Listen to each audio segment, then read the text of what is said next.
In this episode, I'm stepping into the shoes of our busiest elderly care workers. I feel very kanchong already because I must feed them all. Why? Because in 2 decades or so, I'll be in my 70s. If I don't age as well as I want to, I'll require more care than I do today. But can we find enough people to provide care in the first place? Join me in a special Talking Point forum. Here are my guests.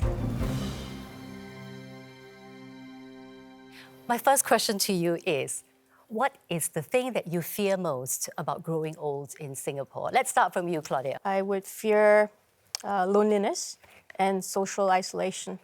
If I do outlive my friends and family, I think I would fear being left behind. So if I'm going to live to 100 years old, do I have the quality of life and the kind of lifestyle I'm enjoying today? I guess one fear for me is having dementia when I'm old. I can see that the burden is so great on the caregivers caring for a person with dementia. So I worry for my family if one day I have dementia that they have to care for me. Some would say the lucky ones would have family members to look after us. Others will have to rely on the professionals. And I know that there's been a shortage of manpower in the eldercare sector. How did we reach this stage? I think statistics have shown that the population is aging and we may not be keeping up in terms of recruitment. So looking after these group of patients actually demands a lot out of healthcare workers. They come with much more complex medical issues, and also patients may be combative for those with dementia and exhibit, behavioral and psychological symptoms of dementia. You need to spend time to talk to each older person as you care for them. And they are very sensitive, right? At the moment, you show a bit of frustration, impatience, and insincerity in this industry, they can sense it. So this career is not for everyone. A large proportion of our healthcare workers or staff are actually foreigners because working in healthcare, as what Claudia said, it's not easy. It's emotionally draining, it's physically difficult. So a lot of the local people stay away from healthcare because it doesn't pay well and it's hard work. But a lot of other countries were offering such great incentives for foreigners to actually move. So we know that countries like Canada and Australia, if you have a nursing qualification, you can practically walk into the country, bring your whole family as well, and you're given permanent residence. And it is not just the doctors and nurses that are in high demand, but care staff as well. Just how challenging is it to work in eldercare? Well, just a few days ago, I worked as a care partner at the St. Luke's Eldercare Nursing Home. This facility has over 150 residents and about 30 round-the-clock care staff at every shift. So it's about 1 worker to 5 elders. A care partner basically does pretty much everything that the doctors and the nurses don't do. Let's take a look.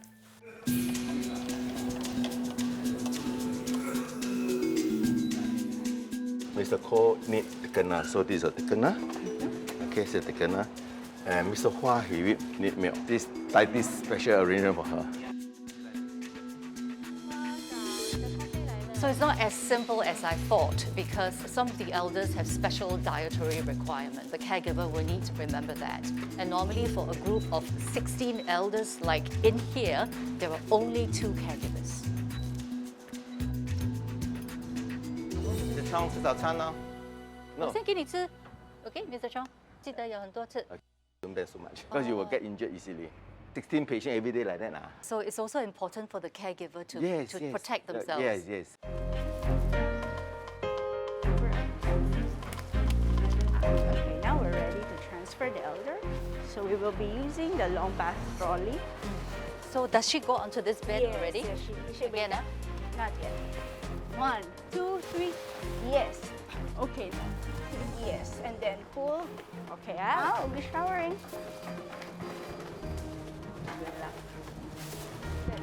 Relax. Relax, Mama. Okay, go ahead. I will open the legs. Wash out. Okay, some more. Okay, this one.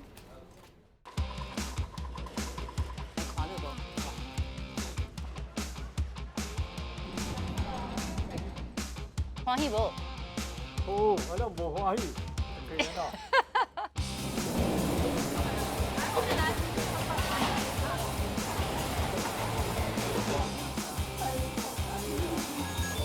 There. Yeah. So take Bagus. Good. Even though I was a complete newbie, I had to hit the ground running because there was so much to do. And the thought that came to my head was, if I don't pace myself properly, I'm going to burn out. How bad is the burnout within the sector? I'm a clinician, so I think burnout is real. We have all had colleagues who have actually been through burnout where they needed a couple of days off just to rest, refocus. Is it something that's particularly bad in geriatric wards? It's really quite intense in the hospitals, in the nursing homes. It's the constant on your feet kind of thing, trying to be attentive all the time, not being able to really let your guard down. What are people's reactions when you tell them that you look after elderly? They were shocked. Every day when I go home, some people say, don't can't you go back and bathe first. It's very dirty. They will think like that. Because they got a lot of 传染病之类的东西. Okay, they so don't know. they are afraid that the elderly may have some kind of infectious disease? Yes. Oh. Do you think that you are understaffed? Yes. We short a lot of staff. We need a local staff. 别的国家的 staff 跟他们沟通，他们直接不要沟通。Then they look for me like 比较容易沟通的一个 staff. So every time I need to run out and run down because I'm a local staff. 2 staff in charge of 1 level. So need to prepare for the breakfast, lunch, toilet, changing the diaper. So 2 person for whole day. 想到就累了。如果想到就很累, why are you still in this job? Because I love this job. It's my heart and the elderly. Yeah. Do you have the same experience that your Singaporean patients or elderly take better to local workers? Yeah, certainly. I think they can relate in terms of language, in terms of culture and conversations. Small conversations are very important with older person. They don't just, okay, this is eating time, this is meal time, and then sleep time, watch TV. Everything is very passive. But it should be two-way. Older person yield for that voice when they talk to somebody. Jason, 80% of your care staff at Dementia Singapore are local. Yes. How do you do that? It's not easy to find local people to want to work. But our local staff are not all young. So there are some of them in their 50s, maybe even early 60s. So these are people who have worked in the corporate world for quite a few years and then decided they want to do something different, something more meaningful, giving back to society. For us, we don't need you to be trained in dementia care. As long as you have the passion, we are willing to train you. So that's why we have a slightly bigger pool of people. Unlike the hospitals where you may have to have a nursing qualification or something to be able to work in the hospital. Salaries have been progressively increasing in the past few years. Is that not enough? I think it's a good incentive, but it probably will not sustain this. So I think what needs to happen is that you still need to have that job satisfaction. And you need to have the tenacity to actually want to go into this area of care. I've got some numbers here. Like what I did yesterday, I can be paid about $2,000 a month for what some people consider a dirty job. Is that sufficient? Maybe I could ask the question back to you. What you did yesterday, do you think that was enough? No. Yeah. There's still a gap between healthcare salaries and the corporate world. It's always difficult to attract, especially young people who've just graduated, to even think of healthcare as an option. I mean, if you look at what you did, Diana, at the nursing home, a healthcare attendant, I mean, that kind of level of salary has probably increased about close to 40% over the years, but it's still not enough. Now, it's clear that caregivers are stretched and may need to rely more on elder care services to relieve their burden. To support this, we need to hire 24,000 more people. Raise your hand if you think we can hit this target.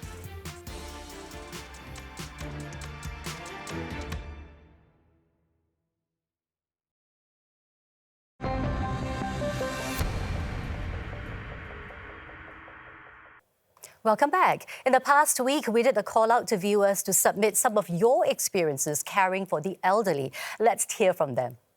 I'm one of the caregivers to my grand-aunt who is deteriorating mentally and physically. There are times where I need to transfer her to the bed or, even feeding her takes a very long time. The whole caregiving process, you can easily fall into resentment. So you have to be mentally strong and also keeping yourself healthy to care for someone.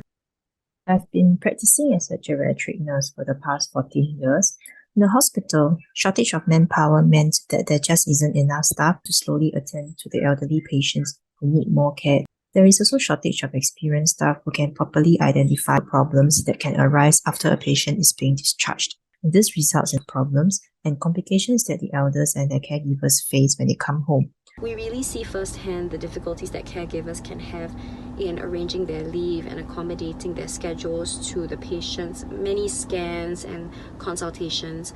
Despite our best efforts, we can't always streamline these for the patients, so the extra burden really goes to the caretaker. If a child, for example, requires a village to take care of them, more than one adult, what more an adult with more complex needs, medical care, preferences, all the more they would need another village to help to take care of them.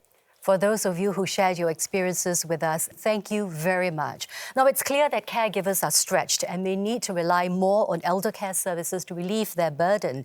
To support this, we need to hire 24,000 more people to work as allied professionals and healthcare staff over the next 7 years. 24,000 over 7 years. I'm going to do a quick survey. Raise your hand if you think we can hit this target. Okay, show over. There's option. If you think that that's maybe not a realistic target, what are the options? 24/7 care in hospitals and in nursing homes, it is very stressful. That's why I think the government is trying to push the caring of our elderly to the community, aging at home. Dementia Singapore is very in favor of that aging at home. You're aging in a familiar environment with people that you're familiar with. But I always share with the Ministry of Health, you cannot expect the caregivers to care for their elderly at home without any support. So if you move the care from nursing homes and hospitals to the community, to their homes, then the support must be there for them. Or else the burnout will also happen, not to the care workers in the hospitals and nursing homes, but to the family members. So the burden will just shift. So that's why we have to be careful. So what is the worst case scenario if we cannot find enough people to work? Then we have to explore other options like cross-training maybe. It's not just one discipline doing something. Like, why is it that elderly care has to be looked after by only geriatricians? Every other specialty besides pediatrics have older patients as well. Instead of us taking on all the load, we have to actually share the load out. So maybe another way is actually to empower the people in other specialties to also actually help with this problem. Will that affect the quality of care? We have to try because it's a problem that will hit us. We have to figure it out. But I think there is a pool of people who are looking for a second career, and this is a pool that we could tap. Earlier on, many of you have touched upon having the heart to serve the elderly, for example. Kelvin, you teach gerontology to undergraduates. Realistically, is that something that you sell to them to come into the course? Well, certainly we need to do some selling because the recognition of gerontology is still way off at this moment. For young workers, they may find that where is the future, right? I work 5 years, 10 years, and then I have my whole lifestyle being affected because of the emotional burden that you have to bring back home. And that long hours probably is not worth it to people who want to plan for their families. But when we opened up this minor in applied aging studies, we noticed that the students who came in without much selling at the first batch, people who have personal experience. And we're going to see more of this because the parents, their grandparents, they're going to live longer. So they realize that as part of the family nucleus, there's a need for them to do their part in the role. To be realistic, not enough people go into a job because they think that they want to serve other people. So how else can you sell it to them? If we can prove that in healthcare you can have actually career progression, which means you don't have to be a nursing aide all your life, that you can actually move up and build a career in healthcare.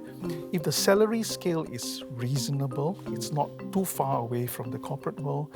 Because I know there are some parents who even discourage their students in doing gerontology or social work, right? What do they say? Why do they do that? Yeah, why do you want to do that? Why don't you do banking and finance? Better prospect, you can earn more money, I share with you a counter story to that. I met someone, a young doctor who was going to specialize in geriatrics.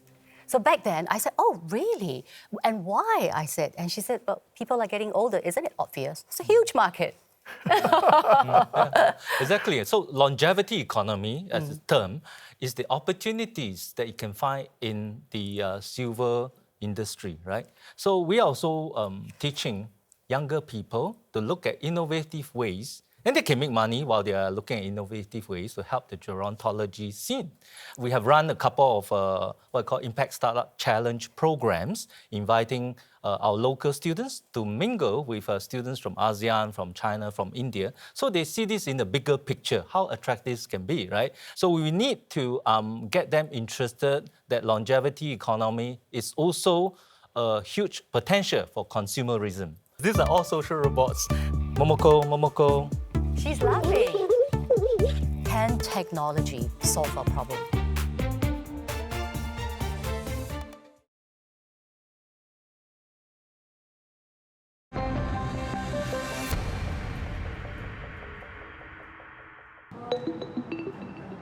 Hello, everyone. I am Pepper. Let's do some exercises together. Meet Pepper, a fitness trainer and singing coach for seniors all rolled into one. Since its launch, this social robot has interacted with over 400 seniors. There's also this rehab robot that helps recovering stroke patients learn how to walk and climb the stairs again, a job that usually takes 2 to 3 workers. These are just some examples of the 80 or so robots that Changi General Hospital has invested in, all aimed at improving patient care and saving manpower. We do have someone, Kok Cheong from the hospital, joining us. Kok Cheong, how much has CGH saved in terms of manpower by deploying the robots? Well, the use of technology has reduced a lot of the requirements for manpower to do certain tasks. The gait therapy assessment, we can cut down from 2 to 3% to 1% to manage the thing itself. Kelvin, you have some things to show us. Certainly. Look at this. These are all social robots. This is very popular.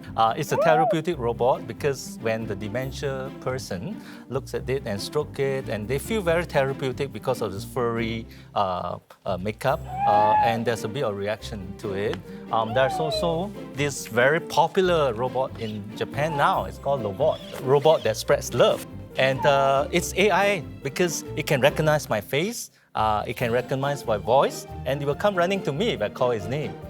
There's also this camera that functions as a way to monitor the older person at home or in a nursing care institution. The other robot is actually this one. It's from Hong Kong and Taiwan. So this is really an iPad mounted on the face of a robot. It's just like a mobile phone. You can actually pick anything interesting, from games to karaoke to even doing exercises together. So I'm going to pick just one of this and see what happens. So it's making some noise and having a good time to get the older person to join us. So it's telling a story to the older person. This is not bad for intergenerational bonding. Not bad. Yeah, storytelling. Okay, so at the moment, this robot in particular is being used by the caregiver, not by the elderly himself or herself. No, not yet. Yeah. Okay. Can technology solve our problem? It really engage the patients, because in past when all these patients are left on their own, they really become restless and they really need a lot of monitoring. And the nurses have to really keep a close eye on them. And that really takes away their time to do other nursing jobs. There are a couple of limitations. The one thing is we're lacking the human touch. So for example, if I get a robot to teach the elderly person to do exercises, I think you still would need a human person there to actually motivate and encourage the person to do it. So I think in that example, you will still need the human factor there.